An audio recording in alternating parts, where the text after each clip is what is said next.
Olá, meu querido irmão, minha querida irmã, paz e graça do nosso Senhor e Salvador Jesus Cristo. Estamos aqui mais uma vez para cultuar ao Senhor, para prestarmos culto ao Senhor através de louvores, através das nossas orações, através da leitura e pregação da sua palavra. Vamos orar nesse momento, pedir ao Senhor que fale conosco, que o Senhor esteja conosco, que nos abençoe nesse momento, juntamente com a nossa casa, com a nossa família, onde quer que estivermos, ainda de maneira online. Louvamos a Deus por termos essa ferramenta e podemos ter esse momento devocional para sermos edificados na palavra de Deus. Vamos orar? Senhor Deus eterno Pai, obrigado porque estamos aqui. Obrigado porque o Senhor nos colocou diante dessa ferramenta, onde nós podemos sim cantar louvores que exaltam o Teu nome, onde nós podemos orar, onde nós podemos ler e meditar na Tua palavra. Então que seja um momento de grande bênção para cada um de nós, que o Senhor receba o nosso momento devocional e que nos abençoe ricamente nessa noite. Perdoa, Senhor, os nossos pecados, as nossas falhas, para que possamos viver para a glória do Teu nome, Senhor. Fica conosco, tudo que venhamos a fazer aqui, que o Senhor se agrade de nós, é o que nós pedimos em nome de Jesus Cristo, Teu Filho. Amém e amém. Irmãos, vamos abrir a palavra de Deus no Salmo 117. Esse salmo que é o menor salmo do livro de Salmos, da Escritura, mas é um salmo muito profundo, belo, lindo. Salmo 117. Vamos ler esse texto. Diz assim: todos os povos devem louvar ao Senhor. Louvai ao Senhor, vós todos os gentios, louvai-o todos os povos, porque muito grande é a sua misericórdia para conosco, e a fidelidade do Senhor subsiste para sempre. Aleluia. Aqui o salmista está conclamando todos os povos a louvar ao Senhor. Louvai-o todos os povos. Por quê? Ele vai dizer, porque o Senhor é misericordioso, porque o Senhor é fiel eternamente. Irmãos, vamos louvar ao Senhor, temos razão de sobra para louvarmos a Deus. Só o fato de estarmos aqui podendo louvá-lo, aprender da sua palavra, nos dirigir ao Senhor em oração, já é grande bênção para a nossa vida. Então, nesse momento, eu convido você a louvar ao Senhor com cânticos. Vamos louvar a Deus de todo o nosso coração. Louvemos ao Senhor nesse momento, irmãos.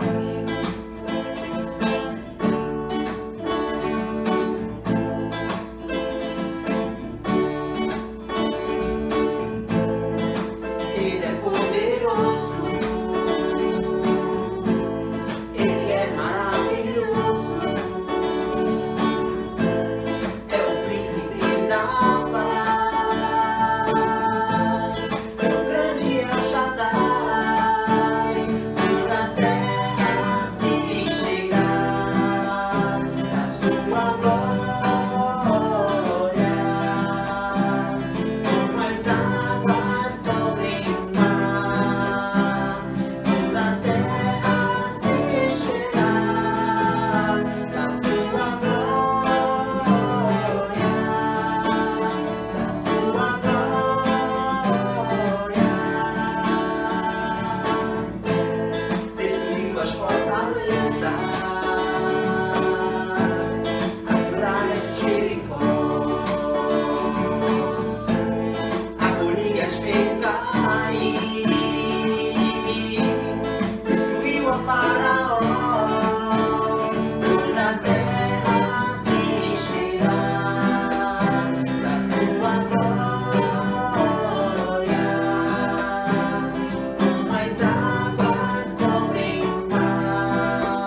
amor de Deus que está em Jesus Cristo, nosso Senhor, que está em Jesus Cristo.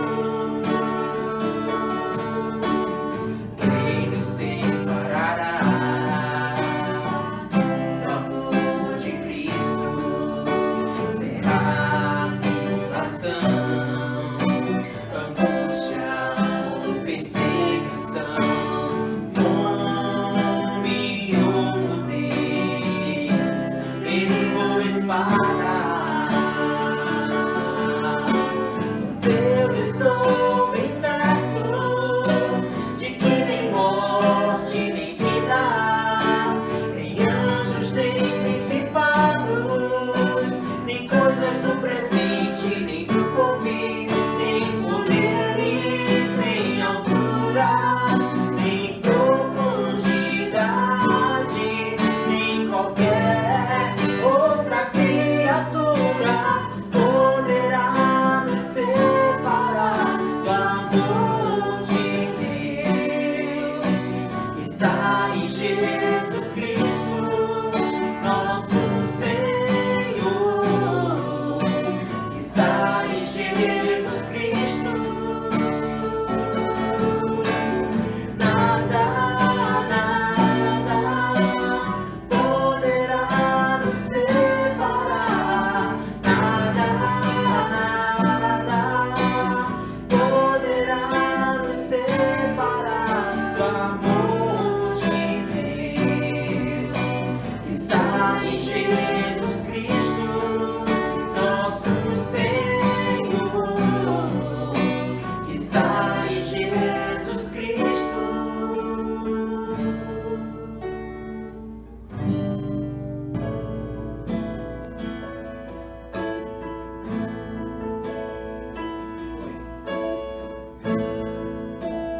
Todos necessitam de um amor perfeito, perdão e compaixão. Todos necessitam de graça e esperança, de um Deus que salva.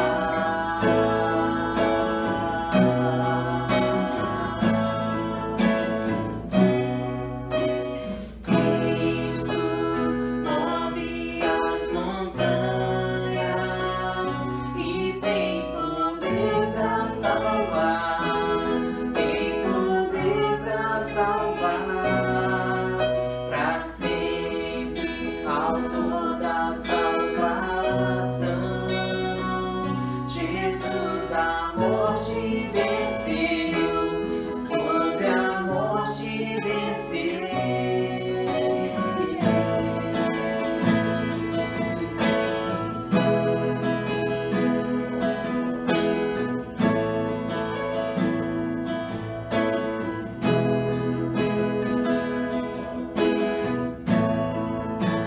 Aceitas com meus medos, falhas e temores,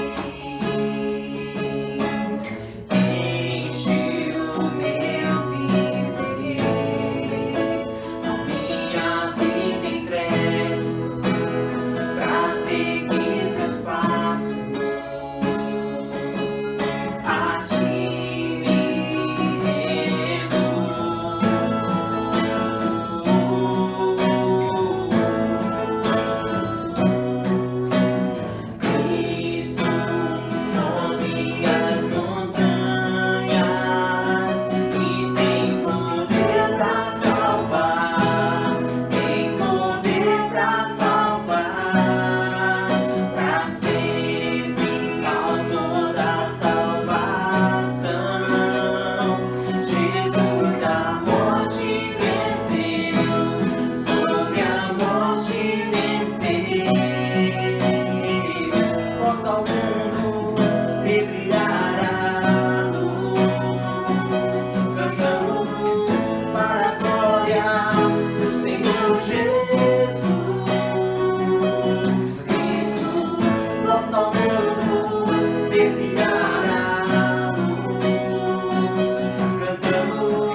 Agora, irmãos, vamos compartilhar e aprender da palavra de Deus. Eu convido você a abrir a sua Bíblia no livro do profeta Ageu, no capítulo 2. Vamos ler a partir do versículo 10.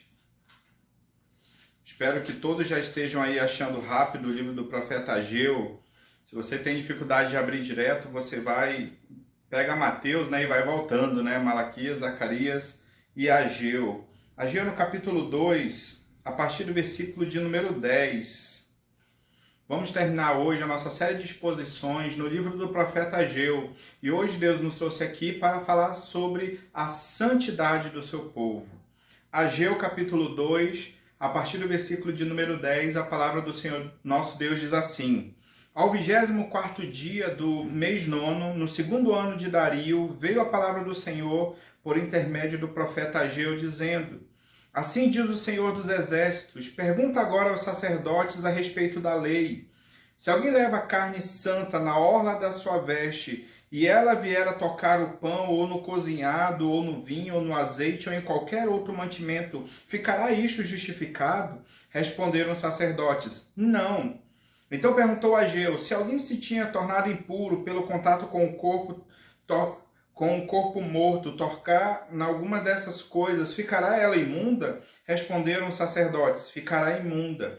Então prosseguiu Ageu: assim é este povo, e assim é esta nação perante mim, diz o Senhor. Assim é toda a obra das suas mãos, e o que ali oferecem, tudo é imundo. Agora, pois, considerai tudo o que está acontecendo desde aquele dia. Antes de pôr pedra sobre pedra no templo do Senhor, antes daquele tempo, alguém vinha ao monte de 20 medidas e havia somente 10. Vinha ao lagar para tirar 50 e havia somente 20. Eu vos feri com queimaduras e com ferrugem e com saraiva em toda a obra de vossas mãos. E não houve entre vós quem voltasse para mim, diz o Senhor. Considerai, preste atenção, o profeta diz: eu vos rogo, desde este dia em diante, desde o 24º dia do mês nono, desde o dia em que se fundou o templo do Senhor, considerai nestas coisas. Já não há semente no celeiro. Além disso, a videira, a figueira, a romeira, a oliveira não têm dado os seus frutos. Mas desde este dia vos abençoarei. Até aqui, irmãos. Senhor, fala conosco por intermédio da tua santa palavra, que haja edificação, que o Senhor fale com a tua igreja e que o Senhor nos ajude, Senhor, a trilhar no caminho da santidade. É o que nós pedimos em nome de Jesus Cristo, teu Filho. Amém e amém. Queridos irmãos, você já percebeu o quanto nós somos tentados e influenciados pelas coisas desse mundo? Pelas coisas pecaminosas desse mundo, pelas atrações que esse mundo tenta nos oferecer. Às vezes nós até estamos bem, não é verdade? Estamos bem nos caminhos do Senhor, estamos caminhando bem com o nosso Deus, e de repente nós caímos. E por mais que haja arrependimento na nossa vida, no nosso coração, nós percebemos que as mudanças para voltarmos ao Senhor, voltarmos àquela intimidade com Deus, elas não são tão rápidas assim. Elas não são tão imediatas assim. E é justamente isso que Deus está fazendo aqui com o seu povo. Certo? Deus vai trabalhar a santidade na vida do seu povo. Deus vai tratar o seu povo. Deus vai dizer para o seu povo que eles precisam viver em santidade, porque há um futuro glorioso esperando por eles mais à frente. Então, já sabemos que Ageu aqui está falando ao povo que havia retornado da Babilônia. No capítulo 1, dos versículos 1 a 11, nós já entendemos que o Senhor precisa ser a nossa prioridade. Deus disse ao povo: vocês não devem ficar construindo casas luxuosas para vocês enquanto o templo está em ruínas. E eles não eram abençoados ou tão abençoados por Deus por causa da sua desobediência, do seu descaso para com a obra de Deus, ali representada pelo templo. E o templo representava, já sabemos, a presença de Deus no meio do povo. Do versículo 12 ao versículo 15, nós aprendemos que o povo precisa ouvir a voz de Deus, atender a voz de Deus. E o povo fez isto. O povo atendeu a voz de Deus, começou a construir o templo, e Deus disse: agora eu sou com vocês, agora eu vou abençoar vocês. E no capítulo 2, do versículo 1 ao versículo 10, Deus está encorajando o seu povo, dizendo, ó, sejam fortes, trabalhai, perseverai, porque eu vou abençoar vocês, eu estou com vocês. E o futuro de vocês será glorioso. E agora, no final do seu livro, Ageu, então, recebe novamente, nós já vimos até aqui as duas primeiras mensagens dadas ao povo de Israel, mais especificamente ao povo de Judá, que voltou do cativeiro, por intermédio do profeta Ageu. E agora nós vamos ver as duas últimas mensagens, se o Senhor nos permitir, certo? E essas duas mensagens vieram aproximadamente 2 meses depois da última mensagem. E Deus falou 2 vezes com o profeta Ageu no mesmo dia. Nós já vamos ver esses detalhes. E agora Deus chama o seu povo à santidade. Ele chega com o seu povo e diz, ó, vocês precisam ser santos. Lembrando que a construção do templo já tinha sido reiniciada. O povo atendeu a voz de Deus e começou a construir o templo. Enquanto isso, o povo estava oferecendo sacrifícios a Deus lá no altar. Lembremos que quando o povo retorna, aquelas 50 mil pessoas na primeira leva retornam com Zorobabel. Então, assim que eles chegam, ele já constrói as bases do altar e constrói o altar do templo. Então, eles estavam oferecendo sacrifício naquele templo, naquele altar, enquanto o templo estava sendo construído. Então, Deus vai utilizar a figura do sacerdote quando oferece coisas a Deus, sacrifícios a Deus. Era isso que acontecia no altar, na verdade. Animais eram ali sacrificados e havia todo um ritual de consagração desses animais, havia um ritual de purificação, certo? E ao mesmo tempo, aquilo que era imundo não poderia cultuar a Deus ou oferecer sacrifícios a Deus. Quando nós falamos, irmãos, de santidade, precisamos dizer primeiramente que não estamos falando de perfeição. Porque às vezes as pessoas confundem, não é verdade? A gente começa a falar de santidade, então as pessoas começam a entender que elas precisam ser perfeitas. Sabemos que é impossível, ninguém é perfeito.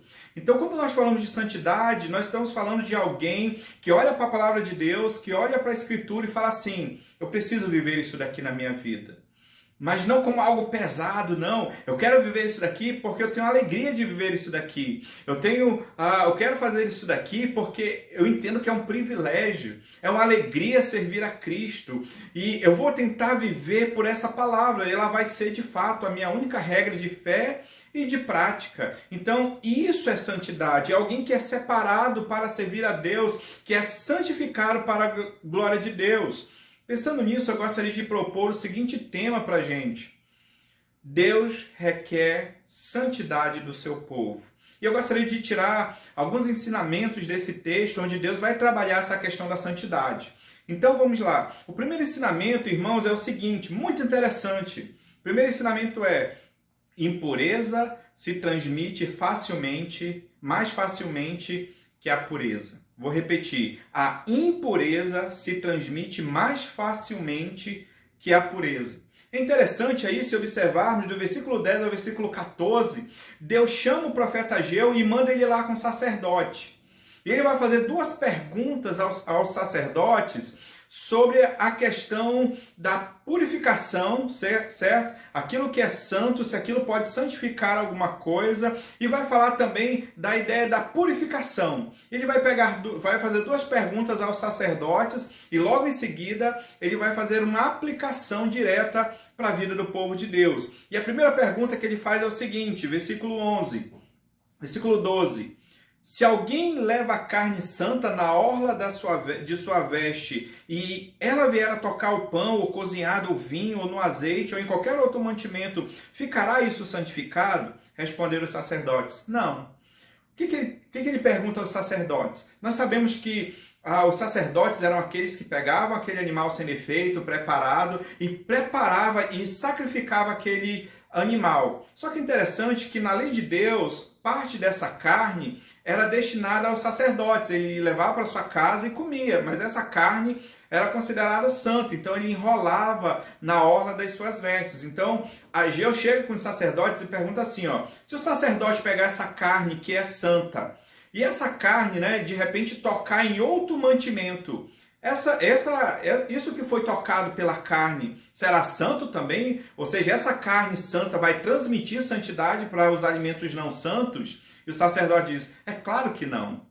E depois ele diz o seguinte, versículo 13, então perguntou Ageu, a segunda pergunta, se alguém que se tinha tornado impuro pelo contato com o corpo de um morto tocar em alguma dessas coisas, ficará ela imunda? Responderam os sacerdotes, ficará imunda. Em Números capítulo 19, versículo 13, nós temos lá na lei de Deus, dizendo que se alguém tocasse em algum cadáver, essa pessoa se tornava impuro. Ela tinha que passar por todo um ritual de purificação. Então, se essa pessoa que estava impura, que precisava passar pela purificação, mas enquanto isso, se ela estivesse impura e tocasse qualquer coisa, essa coisa que ela tocasse ficaria impura. Então, olha que coisa interessante que Deus está ensinando aqui. Ele está dizendo o seguinte, Ageu está querendo dizer o seguinte com isso, que a santidade não pode ser transmitida indiretamente, mas a impureza pode. Ele está ensinando que a impureza ela é transmitida muito facilmente, mas a santidade não. Ela não passa por osmose, ela não transfere de uma pessoa para outra, mas a impureza sim. Ou seja, a santidade não se transmite com a mesma facilidade que o pecado. O pecado, irmãos, é uma doença terrível. O pecado, irmãos, é como um vírus extremamente contagioso que transmite com muita facilidade. O que ele está falando aqui? Um exemplo interessante, uma ilustração interessante. Nós não conseguimos transmitir saúde para as pessoas doentes, não é verdade? Ou você já passou assim na frente do hospital, saudável, e você chega lá, eu vou lá para passar minha saúde para outro. É ridículo, é claro que não, óbvio que não, ninguém faz isso. Ninguém consegue transmitir saúde para outra pessoa. Mas doença a gente consegue. Um vírus a gente consegue. Por exemplo, se você é saudável, você consegue transmitir sua saúde a um paciente de Covid-19? É claro que não.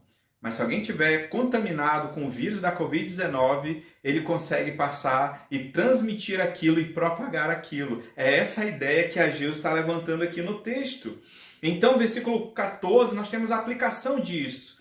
Ageu diz, então prosseguiu Ageu, assim é este povo, e assim é esta nação perante mim, diz o Senhor. Assim é toda a obra de suas mãos, ou seja, aquilo que ele faz, e o que ali oferecem. Tudo é imundo. Ao que nos parece aqui, irmãos, o povo tinha voltado a construir o templo, mas me parece que a motivação deles não era tão correta assim. Parece que, na nossa linguagem, eles estavam até trabalhando no templo, mas estavam fazendo tipo meia boca. Não estavam fazendo de todo o coração. Irmãos, o que nós entendemos aqui e aprendemos, preste atenção nisso, isso é muito importante. Irmãos, a nossa motivação contamina o que nós fazemos. A nossa motivação contamina o que nós fazemos. Se você estiver fazendo a obra de Deus relaxadamente, é isso que o profeta está ensinando aqui. Aquilo que você oferece é impuro. Deus olha para a sua motivação. Se a sua motivação em servir a Deus não for glorificar a Deus, você é considerado impuro. Deus não aceitará o seu culto. Deus não aceitará a sua vida. É interessante que Deus ele compara aquele altar, aquele templo que só tinha o altar, como sendo um corpo de um cadáver. Então, todas as vezes que o povo, com a motivação errada, com a intenção errada, ia sacrificar, então Deus está dizendo, tudo que vocês estão fazendo nesse altar é impuro. Eu não vou aceitar. Vocês não estão fazendo com a motivação correta. E é interessante que ele fala assim, o texto diz assim, toda a obra de suas mãos são impuras, ou seja, o que eles fazem e o que ali oferecem. Era impuro o que eles estavam fazendo e o que eles estavam oferecendo. Aqui parece, irmãos, nos ensinar a respeito daquela grande dicotomia que nós fazemos entre o secular e o religioso. Nós não fazemos assim, irmãos? Sinceramente falando, muitos crentes falam assim, essa é a minha vida secular e essa é a minha vida religiosa. Como se as duas coisas estivessem dissociadas. Nós dicotomizamos a nossa vida em secular e religiosa. E Deus está falando, tanto o que você faz quanto o que você oferece, é imundo. Porque é o seguinte, irmãos, antes de Deus se agradar da oferta, ele precisa se agradar de quem? Do ofertante. Antes de ele se deleitar na adoração, ele precisa se deleitar na vida do adorador. Lembra de Caim e Abel? Lá no começo, lá em Gênesis capítulo 4, lembra disso? Deus, ele se agradou primeiro de Abel e depois ele se agradou da sua oferta. Primeiro ele se desagradou de Caim, depois ele se desagradou da sua oferta. Então tudo aquilo que nós fazemos e aquilo que nós oferecemos precisa estar sendo sempre santificado. Precisa ser com a motivação correta, deve ser verdadeiramente para cultuar a Deus, para adorar a Deus. Senão, irmãos, se estivermos impuros, se não estivermos sendo santificados e santificando a nossa vida pelas Escrituras, Deus não aceitará o nosso culto. Será impuro, é isso que ele está ensinando. É exatamente, irmãos, essa dicotomia que nós fazemos, onde nós geralmente tropeçamos. Mas uma coisa está ligada à outra, irmãos. Não existe para o crente essa ideia de essa é minha vida secular e essa é minha vida religiosa. Não funciona assim. Se você não estiver bem com Deus, você vai ter sérios problemas na sua vida secular e você vai ter sérios problemas na sua vida religiosa. Você não vai conseguir agradar a Deus. Você precisa estar bem com Deus, senão as outras coisas não estarão bem. Então Deus está dizendo o seguinte, tome cuidado, porque a santidade é mais difícil de ser transmitida. Ela não passa por osmose, mas a impureza, ela contamina. O pecado, irmãos, é como um vírus que se alastra muito facilmente, muito rapidamente. Então nós precisamos ter cuidado com isso. Quando nós nos santificamos e buscamos uma vida de santificação a Deus, nós vemos o quanto isso é difícil. Mas o pecado, irmãos, assim ele nos derruba. Uma atitude pecaminosa pode significar nossa ruína espiritual. Por isso nós precisamos ter cuidado com as pessoas com as quais nós nos relacionamos. Porque, às vezes, a coisa mais difícil do mundo é você evangelizar, você conduzir pessoas a Cristo. Mas se você estiver vivendo e fazendo as coisas erradas, de companhias erradas, pode ser que muito facilmente essa pessoa possa te tirar dos caminhos do Senhor, possa prejudicar o seu relacionamento com Deus. Por quê? Porque a impureza, ela se transmite mais facilmente que a pureza. Então, em primeiro lugar, irmãos, nós precisamos entender o seguinte: Deus chama o seu povo à santificação. E nós precisamos ter cuidado naquilo que nós tocamos, aquilo que nós olhamos, nas nossas atitudes, nos nossos pensamentos, porque o pecado, irmãos, ele contamina. Segundo ensinamento, irmãos, presente no texto, é que justamente por causa dessa dificuldade de santificação, então, Deus disciplina o seu povo amado. É isso que Deus fala do versículo 15 ao versículo 17. Deus chama o seu povo a uma reflexão. Ele diz, versículo 15, agora, pois, considerai tudo o que está acontecendo desde aquele dia. Ou seja, Deus está sempre falando isso para o povo. Preste atenção, reflitam, dê uma olhada lá no retrovisor e repensem o que está acontecendo desde aquele dia que eu cheguei e falei a primeira vez com vocês. E diz, antes daquele tempo, alguém vinha ao monte de 20 medidas e havia ali somente 10. Ou seja, o povo ia para colher a sua plantação e eles iam para colher 20, mas só colhiam 10%. Ou seja, eles perdiam a metade. Vinha ao lagar para tirar 50 cachos de uva e havia somente 20. Eu vos feri. Olha quem está disciplinando o povo. É o próprio Deus. Ele diz, eu vos feri com queimaduras e com ferrugem, e com saraiva em toda a obra das vossas mãos, e não houve entre vós quem voltasse para mim, diz o Senhor. Irmãos, a disciplina de Deus é um instrumento que Deus usa para a restauração do faltoso. A disciplina nunca é para expulsar a pessoa da igreja. A disciplina nunca é para humilharmos aquela pessoa dentro da igreja. A disciplina nunca é, irmãos, para nos destruir. A disciplina de Deus, irmãos, ela é para a restauração do faltoso. E o autor dos Hebreus diz que no início a disciplina era pesada, ela gera tristeza, ela gera dor e gera mesmo. Mas no final, irmãos, ela vai gerar alegria. No final ela vai gerar restauração. E Deus mesmo é quem está disciplinando o seu povo para que o povo voltasse para Ele. E diz o texto, qual que é o objetivo dessa restauração e da disciplina de Deus? O final do versículo 15, do versículo 17 diz: e não houve entre vós quem voltasse para mim, diz o Senhor. A disciplina de Deus, irmãos, ele está falando, ó, eu feri vocês, eu tirei eu amaldiçoei a plantação de vocês e vocês estão colhendo pouco. Vocês plantam, mas só colhem a metade. Vocês têm lá os cachos de uva, mas vocês, de 50, vocês só colhem 20. E Deus está falando, eu que feri vocês para que vocês não tivessem nada, eu amaldiçoei a obra das mãos de vocês. E ainda assim, aquele povo não tinha se voltado para Deus antes. É isso que Deus está falando, ó, olhem lá para o início. Eu adverti vocês, eu já tinha mandado vocês construírem um templo e vocês fizeram meia boca, fizeram pela metade, deixaram só o altar e foram cuidar das casas luxuosas de vocês. E Deus diz, ó, foi eu que feri vocês. É interessante, irmãos. Às vezes as pessoas pensam assim, a disciplina de Deus, ela é terrível. Ela vai nos destruir. Irmãos, louvado seja Deus pela sua disciplina. Sabe por quê? Porque a disciplina, irmãos, ela não é para filhos do diabo. A disciplina, irmãos, é para os filhos de Deus. A disciplina do Senhor é para os seus filhos. Jesus fala, assim como o pai disciplina os seus filhos, Deus também disciplina os seus filhos amados.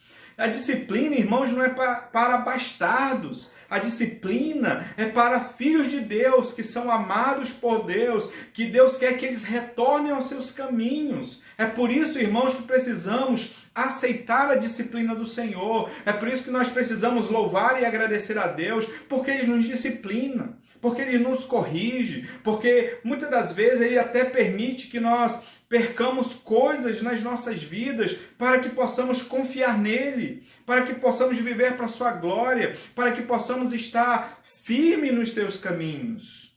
O próprio Deus é quem disciplina o seu povo. E o objetivo, irmãos, da disciplina é sempre este: a restauração do seu povo. Só que é o seguinte, irmãos, a restauração de Deus, ela não é imediata. Geralmente, a restauração de Deus, ela se dá de maneira gradual e progressiva. Esse é o nosso terceiro ensinamento nesse momento, na nossa pregação. Em terceiro lugar, terceiro ensinamento, a restauração do povo de Deus é progressiva e não imediata. Observe a partir do versículo 18 o que Ageu diz ao povo. Considerai, ou seja, preste atenção, eu vos rogo, desde este dia em diante, desde o 24º do mês 9, ou seja, o dia que eles voltaram a construir o templo, que estava 16 anos parado, a obra, desde o dia em que se fundou o templo, considerai nestas coisas. E Deus diz, já não há semente no celeiro. Além disso, a videira, a figueira, a romeira e a oliveira não têm dado os seus frutos, mas desde este dia vos abençoarei. Deus continua chamando o seu povo à reflexão. Agora é o seguinte, irmãos, como que nós podemos entender que a disciplina de Deus ela é progressiva? O povo possivelmente queria já uma resposta imediata de Deus. E às vezes não é assim com a gente. Você ora, se arrepende às vezes dos seus maus caminhos e você quer mudar assim, Quer que Deus te abençoe rapidamente. E nem sempre Deus faz assim. Geralmente Deus vai fazendo aos poucos, não é verdade? E como nós entendemos que a restauração de Deus é gradual, irmãos? O texto aqui nos traz a data de dezembro.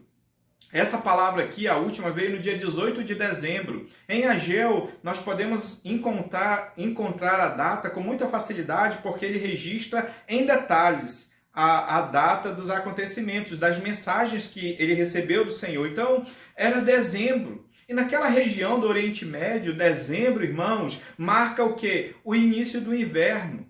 E ninguém planta naquela região no inverno. certo? Então era o início do inverno e Deus chega com o povo e diz assim, ó, eu vou abençoar vocês, mas é o seguinte, povo de Israel, povo de Judá, ainda tem um inverno pela frente. Eu vou abençoar vocês, mas eu não vou dar tudo agora para vocês, vocês vão ter que esperar o inverno inteiro. Talvez vocês não colham nada no inverno e tenham que esperar até passar todo o inverno, aí sim, desse dia eu vou abençoar vocês. Mas Deus está falando, ó, desde este dia, ou seja, Ele está falando aqui no dia da visão, dia 18 de dezembro, eu vou abençoar vocês. Como se Deus estivesse falando assim, ó, eu vou dar o mantimento, eu vou prover e suprir as necessidades de vocês, só que é o seguinte, vai ser no inverno, vai ser gradual. Não vai ser de uma vez por todas. Vocês não vão chegar lá no meio da neve, lá daquele frio lá e vão colher muito. Não, vocês vão colher o suficiente. Eu vou abençoar vocês, mas vai ser gradativamente. Uma coisa, irmãos, que nós podemos aprender aqui é que é o seguinte.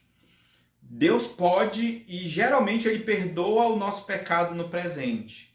Mas o nosso pecado, irmãos, geralmente ele tem efeitos duradouros. Geralmente ele tem efeitos que perduram. Precisamos lembrar, irmãos, aqui, que há 3 meses atrás, o povo estava lá em rebeldia contra Deus. A mensagem dura aí uns 4 meses, 3, 4 meses. Então, há 3 meses atrás, o povo estava em rebeldia. O povo estava desprezando a Deus, as coisas de Deus. Por quê? O povo deixou de construir o templo, nós já sabemos, e foi construir as suas casas apaineladas, ou seja, forradas de cedro principalmente no forro, em algumas cedro nas paredes. Já vimos que não eram casas comuns, eram casas com certo requinte, com certo luxo. E então, há 3 meses atrás, o povo estava assim. E é como se Deus estivesse dizendo, ó, eu perdoei vocês, mas ainda tem um inverno para eu trabalhar e restaurar vocês. Ainda tem um inverno pela frente. E a Bíblia, irmãos, ela nos dá vários exemplos disso. De que o pecado, ainda sendo perdoado, os seus efeitos perduram. Lembremos de Davi e Batseba, quando adulteraram, quando Davi fez aquela coisa horrenda, levando Urias, colocando ele numa situação para morrer, para ficar com a mulher de Urias. E ele adultera, e ele se quebranta na presença de Deus, e Deus diz assim, Davi, eu vou perdoar você, mas a espada jamais vai sair da tua casa. Então, durante todo o restante da vida de Davi, ele teve sérios problemas na sua casa, não é verdade? Lembremos de outro exemplo, ó, dos 12 espias. Deus disse, ó, vamos subir. Chegaram lá diante da terra prometida em Cades Barneia, e Moisés diz assim, agora vamos. E o povo diz, não, gente, Moisés, vamos enviar alguns espias para dar uma olhadinha na terra. A gente sabe que Deus mandou chegar e tomar de conta, e tomar posse. Mas vamos dar uma olhadinha antes, e 10 espias voltam com aquela incredulidade, só a terra é boa. Olha o tamanho do cacho de uva que nós trouxemos aqui. Só que é o seguinte, Moisés, é impossível conquistarmos essa terra. Lá tem até gigantes, Moisés. Então, como que a gente vai conquistar essa terra se lá tem até gigantes? É impossível. E Moisés intercede pelo povo e Deus fala assim, eu vou perdoar, beleza. Eu perdoo o meu povo, mas as consequências do seu pecado vão perdurar. Então Deus disse, olha, aqueles que de 20 anos para cima foram rebeldes, incrédulos, vão morrer tudo lá no deserto. E tem mais, Moisés. Para cada dia que vocês espiaram a terra, vai ser 1 ano vocês andando no deserto. Vocês estão diante, já iam conquistar a terra amanhã, mas agora vocês vão passar 40 anos no deserto. O pecado foi perdoado, mas as consequências do pecado perduram. Você fala assim, é só na Bíblia. Não, na nossa vida também. Quando nós nos divorciamos, quando alguém se divorcia pelos motivos errados, Deus pode perdoar, pode chegar a Deus, ó, eu divorciei e não deveria ter divorciado, porque eu não me divorciei segundo a Bíblia ensina, segundo a Bíblia autoriza. E Deus vai te perdoar? Deus vai te perdoar. Mas os efeitos perduram, não é verdade? Você vai ter marcas para sempre na sua vida, o seu cônjuge também, os seus filhos também. Uma decisão financeira. Você foi lá, fez uma dívida muito grande. Você fala, Deus, que burrada eu fiz. Olha a dívida que eu contraí, não tenho como pagar. Mas eu vou me arrumar aqui, eu vou me ajeitar, eu vou me organizar para pagar as minhas dívidas. Beleza, você se arrependeu do que fez. Mas você vai passar um tempo ainda para suprir aquela necessidade, devido a uma decisão errada que você tomou. Certo? Pensa num ato criminoso, por exemplo. Você vai e comete um crime. Você fala, oh, Deus, me perdoa, Senhor, cometi um crime. Deus perdoa. Mas você deve pagar pelo que você fez.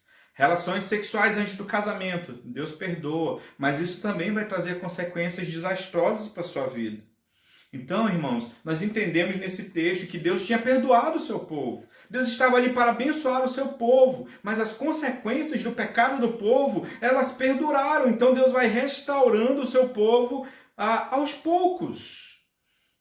Notamos no texto um certo desconforto do povo aqui, porque certamente, irmãos, parece que pairava na vida daquele povo algo mais ou menos assim: Senhor, nós já nos arrependemos. Olha lá o templo lá, Senhor, a gente está construindo o templo, cadê a bênção? Eu sei que tem lá um negócio da terra prometida, o Messias, mas, Senhor, e hoje? Não tem bênção para hoje? Né? A gente já está obedecendo hoje, parece que o povo queria algo meio que imediato. Mas é interessante, irmãos, que ainda que Deus nos perdoe, ainda que a restauração de Deus seja progressiva, Deus nunca deixa de abençoar o povo. Deus nunca deixa de encorajar o povo. Por isso que esse bloco termina Deus dizendo assim: desde este dia vos abençoarei. Ou seja, tem um inverno pela frente. As mudanças são graduais, mas eu vou estar com vocês. Eu sou com vocês desde esse dia. Hoje é o dia da sua virada, tem a música. É o dia da sua virada, é o dia da bênção. Mas vai ser gradativo, vai ser progressivo. Ainda tem um inverno inteiro pela frente, mas Deus diz: eu vou abençoar você, você confia? E nós não vivemos assim, irmãos. Geralmente nós queremos resultados imediatos. Às vezes há muitas igrejas que passam anos longe de Deus, sem sonhar, sem viver a palavra, sem evangelizar, sem ter uma vida de oração, sem ter uma vida de meditação na palavra, sem ter uma vida de comunhão. Irmãos que passam muitos anos sem se falar, a igreja vive com muitos pecados. Aí a igreja vem e se arrepende. E a igreja quer que no outro domingo seja tudo novo, seja tudo diferente. Mas não é assim. É claro que Deus, irmãos, Ele fica feliz quando a igreja se volta para Ele. Mas os resultados de Deus, irmãos, não são do dia para a noite.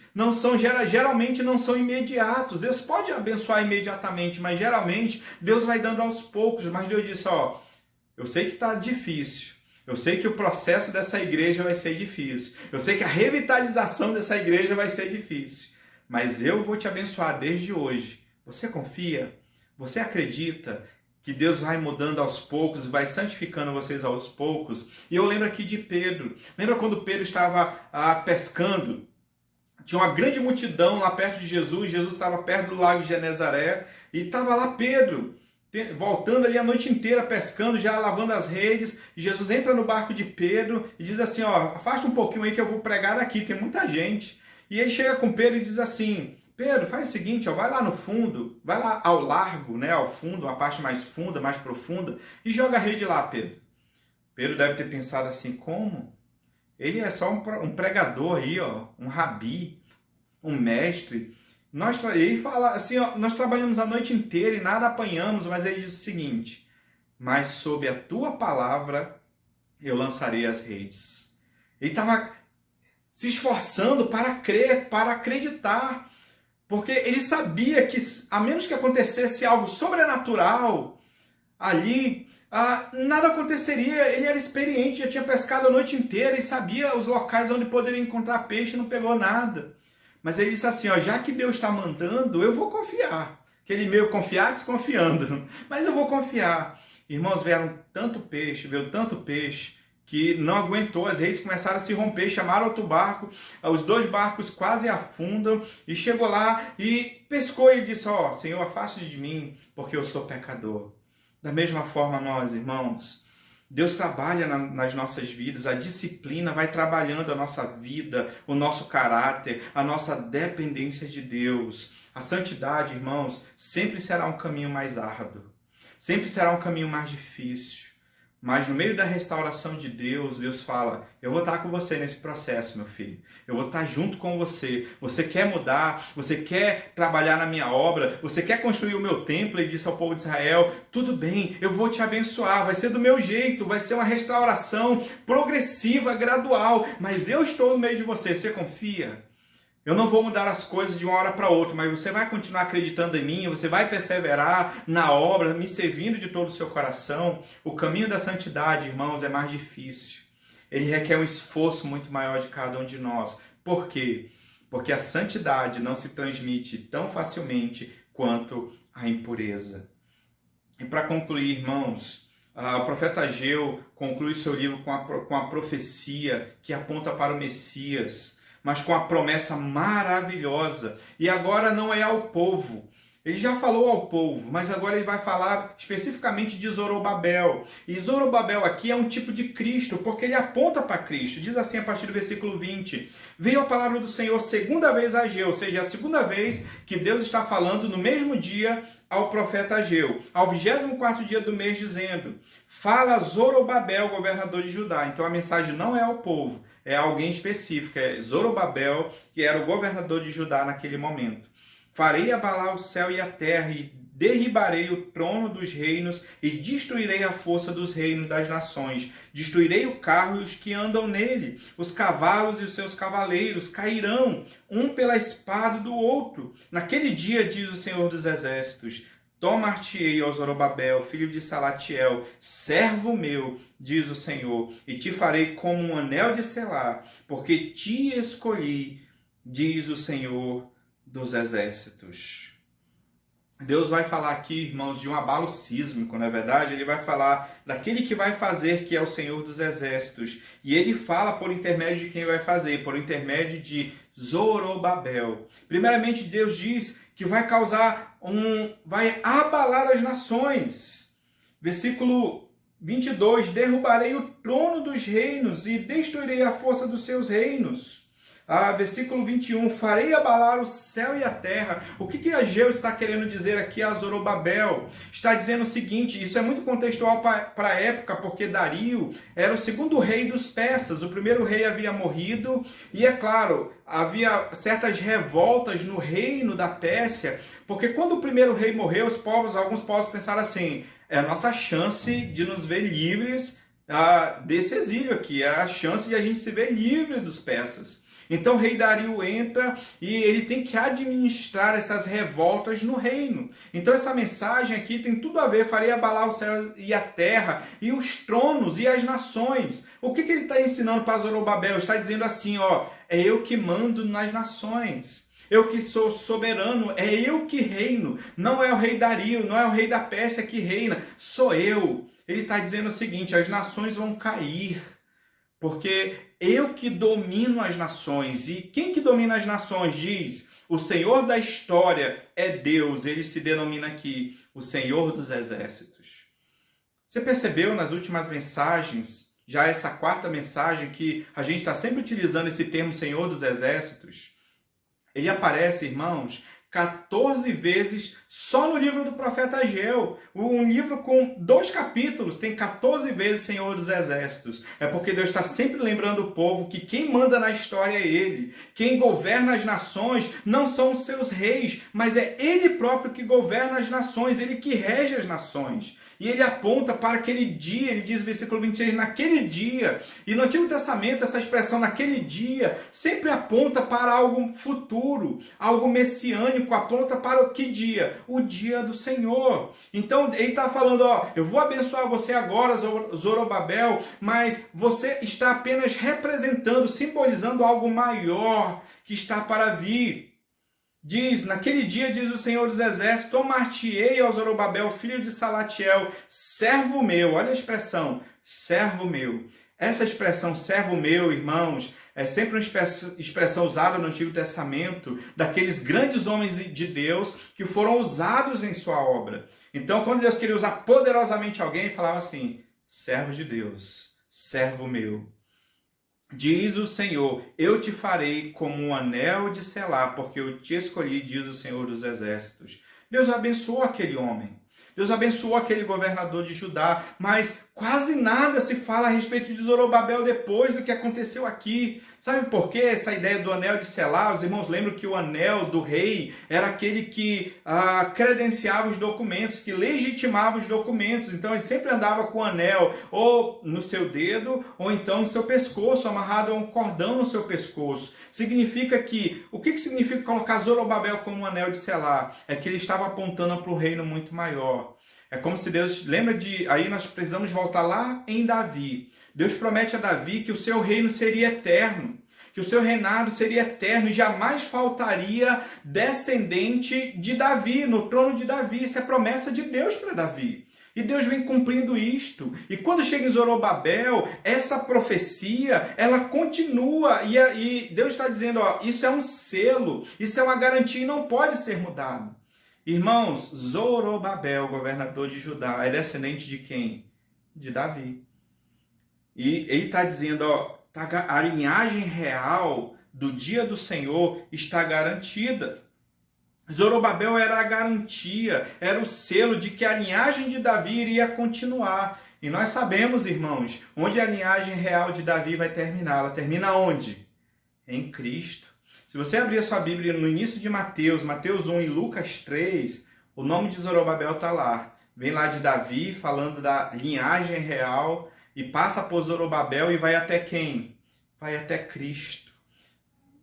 Zorobabel é um tipo de Cristo, ele aponta para aquele que viria, aponta para o Messias prometido que estava por vir. E de fato, irmãos, ele veio. E Deus selou a história, e Deus enviou o seu Filho na história e mudou a história. Mas ele também, irmãos, mudou a nossa história. Então esse texto aqui, Deus está prometendo algo glorioso, está dizendo, a bênção para você, Zorobabel, e para o meu povo no presente, como de fato Deus abençoou. Mas é um texto, é um tipo, é um símbolo de algo muito maior que viria. E de fato veio, na plenitude dos tempos, Deus enviou o seu Filho, o Messias veio, o Filho de Davi veio. E reinou e cumpriu a sua missão. E ele reina porque ele conquistou esse reinado cumprindo a sua missão. E diz a palavra que no último dia, na sua segunda vinda, ele entregará o reino ao seu Pai. E porque Cristo reina, nós reinamos com Ele. Essa é a mensagem gloriosa. Ele está dizendo aqui, Zorobabel, eu vou te abençoar. Eu vou abençoar o meu povo. Eu vou suprir as necessidades do meu povo. O meu povo vai estar se santificando e eu vou abençoar vocês. Mas tem coisa muito maior para vocês. Tem um futuro glorioso para vocês. E esse futuro glorioso, irmãos, para Zorobabel, para o povo de Deus, para nós, é Jesus Cristo, nosso Senhor. Essa é a grande mensagem de Ageu. Precisamos lembrar, irmãos, que a igreja é de Cristo. O povo de Deus pertence ao Senhor dos Exércitos. É esse Senhor que vai à nossa frente. Nós precisamos viver por isso. Nós precisamos entender que nós somos um edifício e o fundamento é Cristo. Que hoje, irmãos, não temos mais o templo físico. E o templo, sabemos, irmãos, que representava a presença de Deus no Antigo Testamento de forma muito contundente. Mas no Novo Testamento, nós somos a habitação de Deus. Nós somos santuário do Espírito Santo. Nós somos templo do Senhor. E a nossa base, irmãos, o nosso fundamento é Cristo. Diz Paulo em 1 Coríntios capítulo 3... Nós estamos sendo edificados em cima de um fundamento, Jesus Cristo. Nós temos um chão, porque nós temos Jesus Cristo. Enquanto estivermos edificados em Cristo, haverá bênção para nós, para o povo de Deus. No Senhor, irmãos, o nosso trabalho não é vão. Eu gostaria de concluir essa mensagem, a exposição do livro do profeta Ageu, dizendo o seguinte: de tudo que aprendemos, irmãos, o resumo é o seguinte: Deus, o Senhor dos Exércitos, procuram crentes que o tenham como prioridade. Ele procura crentes que atendam a sua voz. Ele procura crentes que olham tudo que tem aprendido nas Escrituras e eles se sintam encorajados para fazer a obra de Deus. Deus procura crentes que trilhem no caminho de santidade, que é um caminho mais árduo, mais difícil, mas que vale a pena.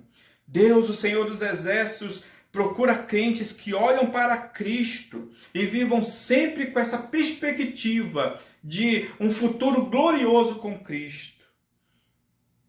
Que Deus abençoe a nossa vida, irmãos, em nome de Jesus. Vamos viver para o Senhor. Deus precisa ser a nossa prioridade. Nós precisamos andar em santidade. O Senhor nos encoraja por intermédio da sua palavra e nos promete um futuro glorioso quando Jesus voltar.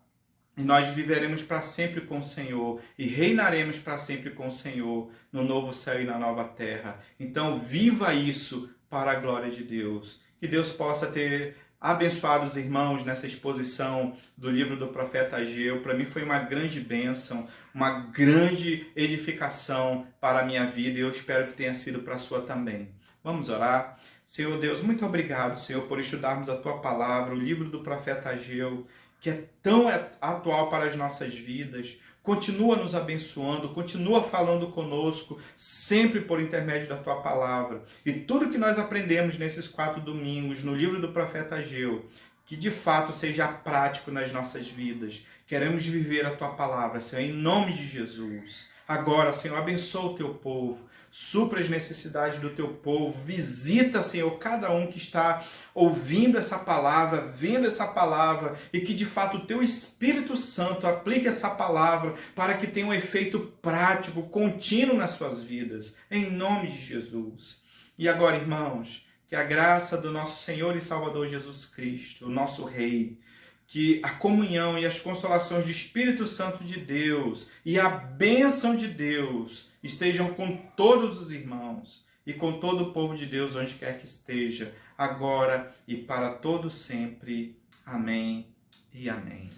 Irmãos, eu gostaria de dar um aviso muito importante para a igreja, falando da 7ª igreja sede, certo? O conselho esteve reunido ontem à tarde e nós conversamos muito a respeito da volta às atividades presenciais e vários irmãos têm demonstrado esse desejo de voltarmos, né, às atividades presenciais, já que parece que a questão está mais amena, né, em relação à pandemia.